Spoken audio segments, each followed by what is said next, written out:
ತಿರುಪತಿ ತಿಮ್ಮಪ್ಪನ ದರ್ಶನಕ್ಕೆ ಹೋಗಿರುವಂಥವರು ತಿರುಪತಿಯಲ್ಲಿ ಟಿಕೆಟ್ಗಾಗಿ ಭಕ್ತರ ನುಗ್ಗಲಾಯಿತು. ಭೀಕರ ಕಾಲ್ತುಳಿತಕ್ಕೆ 6 ಜನ ತಿಮ್ಮಪ್ಪನ ಭಕ್ತರು ಬಲಿಯಾಗಿದ್ದಾರೆ.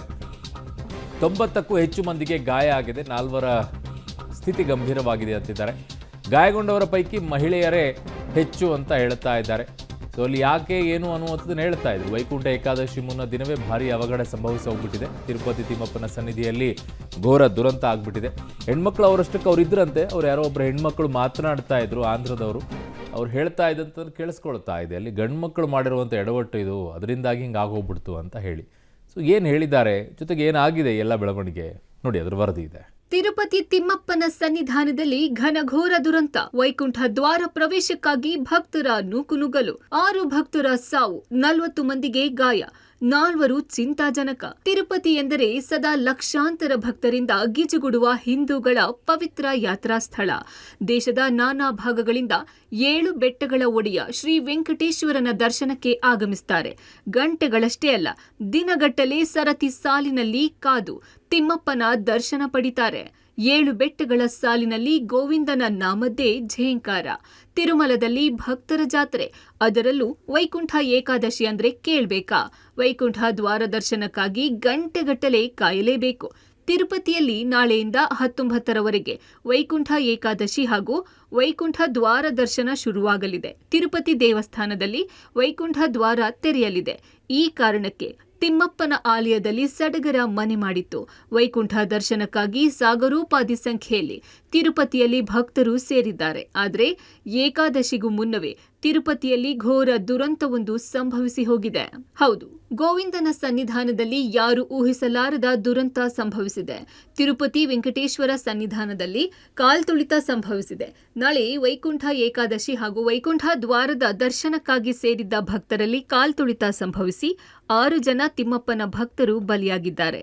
90ಕ್ಕೂ ಹೆಚ್ಚು ಜನ ಗಾಯಗೊಂಡಿದ್ದಾರೆ. ಭಜ ಗೋವಿಂದನ ಸ್ಮರಣೆಗೆ ದೇಶದ ದಶ ದಿಕ್ಕಿನಿಂದಲೂ ಲಕ್ಷಾಂತರ ಭಕ್ತರ ದಂಡೆ ಹರಿದು ಬಂದಿದೆ. ವೈಕುಂಠ ದ್ವಾರದ ದರ್ಶನ ಉಚಿತ ಟಿಕೆಟ್ ಪಡೆಯಲು ಬೆಳಗ್ಗೆಯಿಂದಲೇ ತಿರುಪತಿಯ ವಿವಿಧ ಟಿಕೆಟ್ ಕೇಂದ್ರಗಳಲ್ಲಿ ಸಾವಿರಾರು ಭಕ್ತರು ಸಾಲುಗಟ್ಟಿದ್ದರು. 90ಕ್ಕೂ ಹೆಚ್ಚು ಟಿಕೆಟ್ ಕೌಂಟರ್ಗಳಲ್ಲಿ ಭಾರೀ ಜನಸಂದಣಿ ಕಂಡುಬಂದಿತ್ತು. ಈ ವೇಳೆ ಪದ್ಮಾವತಿಪುರಂ ಟೋಕನ್ ವಿತರಣಾ ಕೇಂದ್ರದ ಬಳಿ ನೂಕುನುಗ್ಗಲು ಉಂಟಾಗಿದೆ. ಪ್ರವಾಹದಂತೆ ನುಗ್ಗಿ ಬಂದ ಭಕ್ತಗಣ, ಮೃತಪಟ್ಟವರಲ್ಲಿ ಮಹಿಳೆಯರೇ ಹೆಚ್ಚು. ವೈಕುಂಠ ದ್ವಾರದ ದರ್ಶನ ಟಿಕೆಟ್ ಪಡೆಯಲು ಭಕ್ತರ ಸಂಖ್ಯೆ ಹೆಚ್ಚಾಗಿದ್ದು, ಸರತಿ ಸಾಲಿನಲ್ಲಿ ಪ್ರವೇಶಿಸಲು ಅವಕಾಶ ನೀಡುತ್ತಿದ್ದಂತೆ 5,000ಕ್ಕೂ ಹೆಚ್ಚು ಭಕ್ತರು ಏಕಾಏಕಿ ಪ್ರವಾಹದಂತೆ ನುಗ್ಗಿ ಬಂದಿದ್ದಾರೆ. ಟೋಕನ್ ವಿತರಣಾ ಕೌಂಟರ್ ಬಳಿ ಸಂಭವಿಸಿದ ಕಾಲ್ತುಳಿತದಲ್ಲಿ ಮೃತಪಟ್ಟವರಲ್ಲಿ ಮಹಿಳೆಯರೇ ಹೆಚ್ಚು. ಮೃತ 6 ಜನರ ಪೈಕಿ 5 ಮಹಿಳೆಯರೇ ಇದ್ದಾರೆ. ಕಾಲ್ತುಳಿತದಲ್ಲಿ ಬಲಿಯಾದವರು ಯಾರು ಅಂತ ನೋಡೋದಾದ್ರೆ, ಕೇರಳ ಮೂಲದ ನಿರ್ಮಲಾ, ವಿಶಾಖಪಟ್ಟಣದ ರಜನಿ, ಲಾವಣ್ಯ, ಶಾಂತಿ, ಸೇಲಂನ ಮಲ್ಲಿಕಾ ಹಾಗೂ ನರಸೀಪಟ್ಟಣದ ನಾಯ್ಡು ಬಾಬು ಕಾಲ್ತುಳಿತದಲ್ಲಿ ಉಸಿರು ಚೆಲ್ಲಿದ್ದಾರೆ.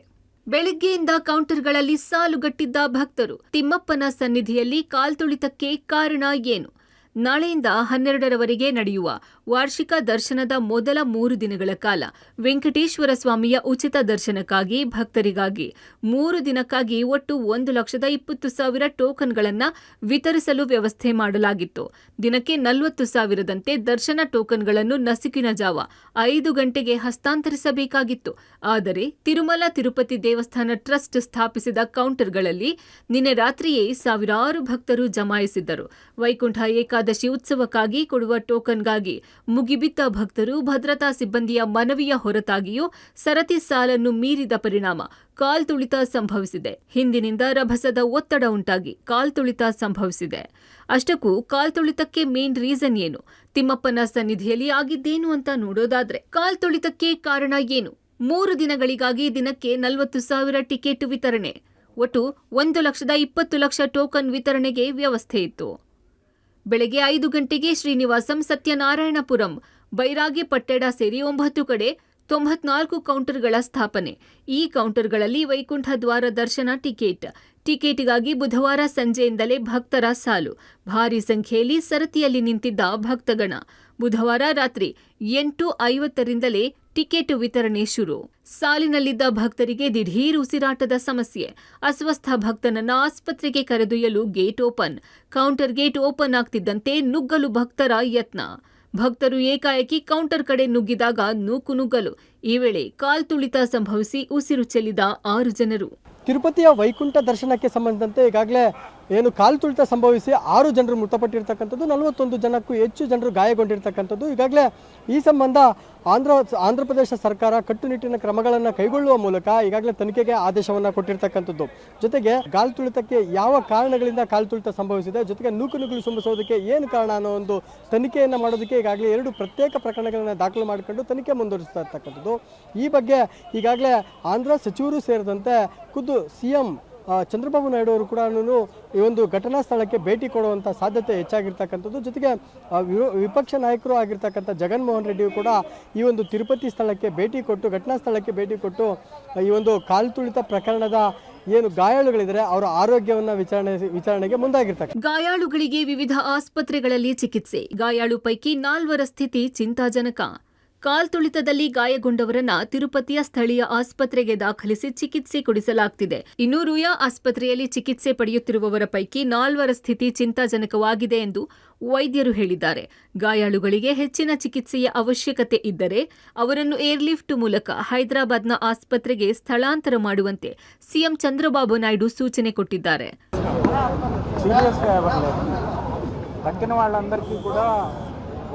ఇద్దరికి ఈ బోన్ ఫ్రాక్చర్స్ ఉన్నాయి, వాళ్ళు స్టేబుల్గా ఉన్నారు.